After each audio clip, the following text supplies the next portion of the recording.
गए योगी बाबा। अखिलेश यादव के एक फैसले ने कर दिया कमाल। हिंदुओं ने खोला बाबा के खिलाफ मोर्चा। सीएम योगी का कुर्सी छोड़ना तय। जी हां, जनवरी 2024 के बाद से ही भारतीय जनता पार्टी के बुरे दिन चल रहे हैं। वो जिन रणनीतियों के जरिए पहले केंद्र में फिर उत्तर प्रदेश में अलग अलग राज्यों में सरकार बनाते रहे, वही दावा अब उनके लिए उल्टा पड़ता जा रहा है। जनता समझ गई है कैसे इन्होंने अपने एजेंट छोड़ रखे हैं, कैसे ये गोदी मीडिया के जरिए, कैसे ट्रोलर के जरिए, कैसे सोशल मीडिया पर बैठे 5 पल्ली के दिहाड़ी मजदूरों के जरिए माहौल बनाते रहे। इनका कोई आंधी तूफान नहीं था जितना ये दिखाने की कोशिश करते थे, इसलिए हार भी रहे हैं, लताड़े भी जा रहे हैं। अब इनका एक ऐसा ही खेल पकड़ लिया गया है। इस बार जो खेल पकड़ा गया है उस पर बड़ी फजीयत हो रही है।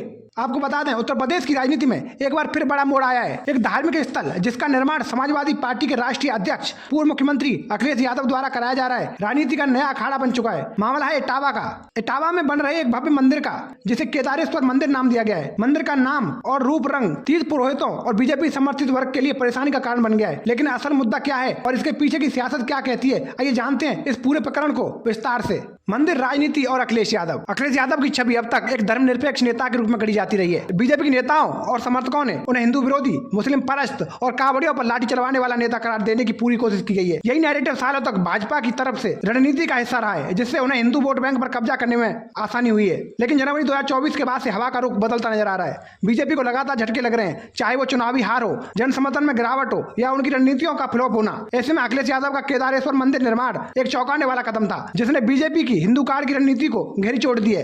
केदारेश्वर मंदिर क्या है विवाद? इटावा में बन रहा ये मंदिर अपने भव्य डिजाइन और नाम को लेकर चर्चा में है। मंदिर का नाम केदारेश्वर रखा गया है और इसकी वास्तुकला उत्तराखंड के प्रसिद्ध केदारनाथ मंदिर से प्रेरित है। लेकिन जैसे ही इसकी तस्वीरें और जानकारी सामने आई, विरोध की लहर दौड़ गई। उत्तराखंड के केदार धाम के तीर्थ पुरोहितों ने इसका विरोध शुरू कर दिया। उनका कहना है केदारनाथ मंदिर का स्वरूप और नाम किसी अन्य राज्य में नहीं दोहराया जाना चाहिए, क्योंकि इससे धार्मिक भावनाओं को ठेस पहुंचती है। ये तर्क सतही प्रतीत होता है। क्या भारत के अलग अलग राज्यों में शिव मंदिर नहीं है? क्या हर मंदिर की प्रेरणा एक मूल मंदिर से नहीं ली जाती? तो फिर इस मंदिर से समस्या क्यों? क्या इसका निर्माण विपक्षी नेता द्वारा होना ही कारण है? बीजेपी की रणनीति या बौखलाहट? राजनीतिक पंडित मानते हैं कि बीजेपी इस समय अखिलेश यादव की बढ़ती लोकप्रियता से परेशान है, खासकर तब वो धार्मिक और सांस्कृतिक प्रतीकों के जरिए एक संतुलन बनाने की कोशिश कर रहे हैं, जिससे उन्हें व्यापक जन समर्थन मिल रहा है। बीजेपी ने इस मंदिर को विवादास्पद बनाने के लिए एक सोची समझी रणनीति अपनाई है। केदार धाम के तीर्थ पुरोहितों को आगे कर उन्होंने कोशिश की है कि मंदिर निर्माण को धार्मिक अपमान की तरह दिखाया जाए, लेकिन ये चाल उल्टी पड़ गई है। जनता पूछ रही है, यदि मंदिर का नाम और डिजाइन सही है तो आपको क्या आपत्ति है?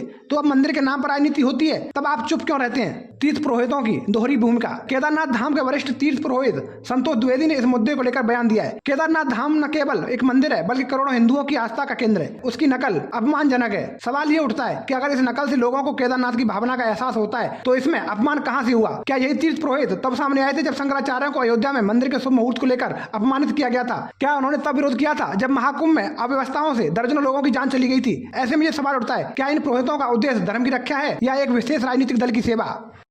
धामी जी केदारनाथ में आए थे और उन्होंने हमसे कहा था कि अब यह कैबिनेट में प्रस्ताव पारित है, बिल्कुल भी इस प्रकार का कोई मंदिर कहीं भी देश के कहीं भी कोने पर नहीं बनेगा, लेकिन फिर भी बन रहा है। और पीकेटीसी इसमें बिल्कुल चुप्पी साधी हुई है। अपने काम के लिए तो पीकेटीसी अपने कागज, अपनी परमिशन के लिए, केदारनाथ आने के लिए, हेली के लिए अपनी परमिशन बहुत जोर शोर लगा देती है, लेकिन एक भी कागज, एक भी ऑफिशियली कागज अगर नोटिस भेजा हो तो पीकेटीसी को था। इसमें पीकेटीसी को भी जवाब देना पड़ेगा और आगे हम इसको लड़ते रहेंगे। दिल्ली में जो इटावा में जो मंदिर बनाया, उसका स्वरूप पूरा चेंज होना चाहिए।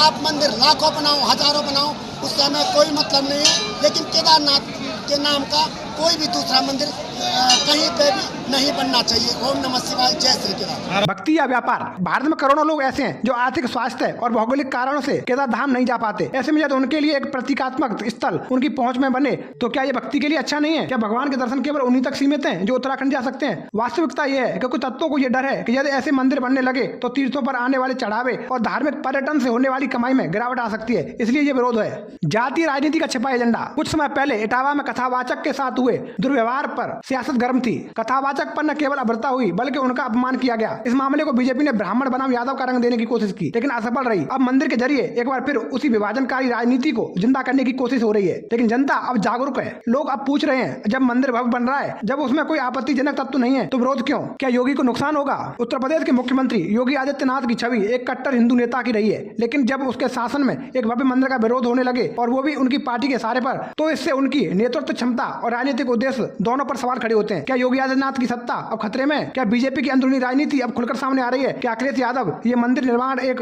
राजनीतिक मास्टर स्ट्रोक साबित हो सकता है? मंदिर से राजनीति तक, इटावा का केदारेश्वर मंदिर अब एक धार्मिक बल्कि ये भारत की वर्तमान राजनीति का आईना बन चुका है। ये मंदिर दिखा रहा है कि कैसे धर्म के नाम पर राजनीति होती है और कैसे कोई राजनीतिक दल भक्ति के प्रतीकों को भी अपने हित में मोड़ने की कोशिश करता है। अखिलेश यादव का यह कदम सिर्फ एक धार्मिक पहल नहीं बल्कि एक सदी हुई राजनीति के चाल है और इस बार बीजेपी उसी में उलझती नजर आ रही है। जिन्हें लगता था कि मंदिर की राजनीति सिर्फ उनका अधिकार है, उन्हें समझ में आ रहा है कि आस्था का रंग किसी पार्टी का मोहताज नहीं होता। अगर आपको ये हमारी खबर अच्छी लगी हो तो कमेंट बॉक्स में जरूर बताएं। जय हिंद।